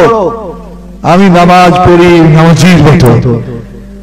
আপনাদের শিখিয়ে দিলাম, আপনি আপনার আয়ু বাড়িয়ে দেন, আপনার আয়ু বাড়িয়ে দেওয়ার ক্ষমতা আছে তার, যে অতদিন জানতো না এখন জেনে গেছে। আর যেটা বললাম ওই স্ট্রোক হওয়ার ওষুধটা, ওটা একটা সুবিধা আছে, নামাজ ছেড়ে দিতে হবে, নামাজ আর পড়তে হবে না। কেন? কোরআনে নামাজ পড়ো কথাটা নেই, নামাজ পড়ো নেই, করো নেই, সম্পাদন করো আছে, আর কায়েম করো আছে, স্থায়ী করো। আল্লাহকে ওয়াদা করবেন, আল্লাহ আপনার সাথে ওয়াদা করছি নামাজ কায়েম করলাম, আপনি আল্লাহর বিশেষ সদস্য হয়ে গেলেন। বাদ পেলে পড়বো, না হলে পড়বো না, সে আসল নামাজি নয়। কায়েম বা স্থায়ী করতে হবে, তাতে যত কষ্টই হোক না কেন। আপনি নামাজ কায়েম করেছেন, মাশাআল্লাহ, আলহামদুলিল্লাহ, আই হ্যাভ ডান। আমি গরিব মানুষের ছেলে গো, 36টা টাকা নিয়ে বেরিয়েছিলাম ঘর থেকে, চারটে হলে 1 চিল্লা টাকা হতো রে। 36টা টাকা নিয়ে আল্লাহকে বলেছিলাম যে